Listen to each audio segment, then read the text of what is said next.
പഞ്ചസാര, അരി, ഗോതമ്പ്, മണ്ണെണ്ണ, പാമോയിൽ. അമ്മൂമ്മ കാരണം മക്കൾ ഒരുപാട് വിഷമിച്ചല്ലേ? അങ്ങനെയൊന്നും ഇല്ല അമ്മൂമ്മേ. റേഷൻ കാർഡ് എത്ര ആയി മോനെ എല്ലാം കൂടി? പൈസയൊക്കെ പിന്നെ മേടിച്ചോളാം അമ്മൂമ്മേ. മറക്കാതെ മേടിച്ചോണ്ട്. എനിക്ക് പൈസ തിരിച്ചു കൊടുക്കുന്ന കാര്യത്തിൽ ഭയങ്കര മറവിയാ. കുഞ്ഞിലേ ഉള്ള സ്വഭാവം. നല്ല സ്വഭാവം. ഒരു കാര്യം അമ്മൂമ്മ പറഞ്ഞ മോന് വിഷമം തോന്നു. എന്താ കാര്യം? ബസ് സ്റ്റാൻഡിനടുത്തുള്ള ചായക്കടക്കാരൻ കൊച്ചൂട്ടൻ പാല് കൊടുത്ത വകയെ 200-300 രൂപ ഇപ്പോഴും തരാനുണ്ട്. ഓഹോ, മോൻ അതൊന്ന് മേടിച്ചു തരൂ. കൊച്ചൂട്ടൻ കഴിയുന്നോ? കാശ അത് വേണം അമ്മൂമ്മേ. മോൻ ചോദിച്ച അവൻ തരും. യമുന പറഞ്ഞു മോനോട് പറഞ്ഞാ വാങ്ങിച്ചു തരുമെന്ന്. യമുന പറഞ്ഞ? പിന്നെ ഇന്ന് രാവിലെ ഓഫീസിലേക്ക് ഇറങ്ങിയപ്പോ കൂടെ പറഞ്ഞു. വേക്കൻസിയുടെ കാര്യം വല്ലത് യമുന പറഞ്ഞോ? ആ ബുക്ക് ഇതുവരെ കടയിൽ വന്നിട്ടില്ലെന്ന് അവള് പറഞ്ഞത്.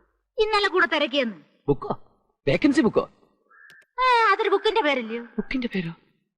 അങ്ങനെ എന്തൊക്കെയോ അവൾ അച്ഛനോട് പറയുന്നത് കേട്ടു. ഇനിയും ചിലപ്പോ ഞാൻ കേട്ടതിന്റെ തകരാറായി. അതെ അതെ, എന്നാ പിന്നെ ഞാൻ അങ്ങോട്ട്. അപ്പൊ പിന്നെ കൊച്ചൂട്ടന്റെ പാലിന്റെ കാശ്? അമ്മേ, ആള് കൊച്ചൂട്ടനായതുകൊണ്ട് യമുനയുടെ അച്ഛൻ ചോദിക്കുന്നതല്ലേ നല്ലത്? താഴങ്ങഞ്ഞി അവൻ ചോദിച്ചാൽ ആര് തരും?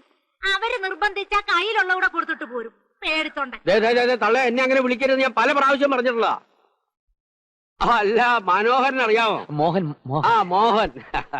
ഞാൻ പട്ടാളത്തിലായിരുന്നപ്പോ രാജസ്ഥാനിൽ ഒരു കുറ്റിക്കാട്ടിലകപ്പെട്ടു. രാജസ്ഥാനിൽ കുറ്റിക്കാടോ?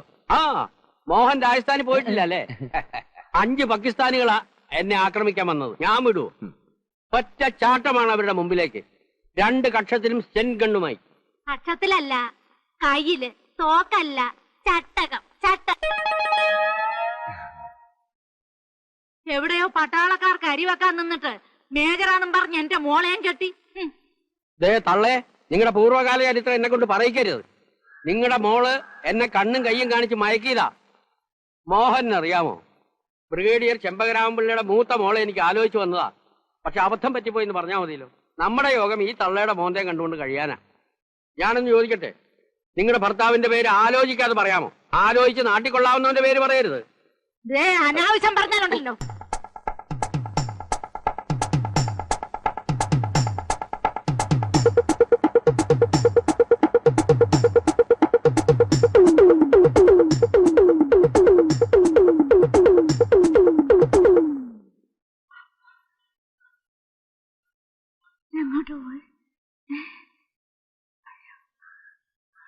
പഴങ്കഞ്ഞി ഇരിപ്പുണ്ടോ? നീ വരാൻ വേണ്ടി ഞാൻ കാത്തിരിക്കുകയായിരുന്നു.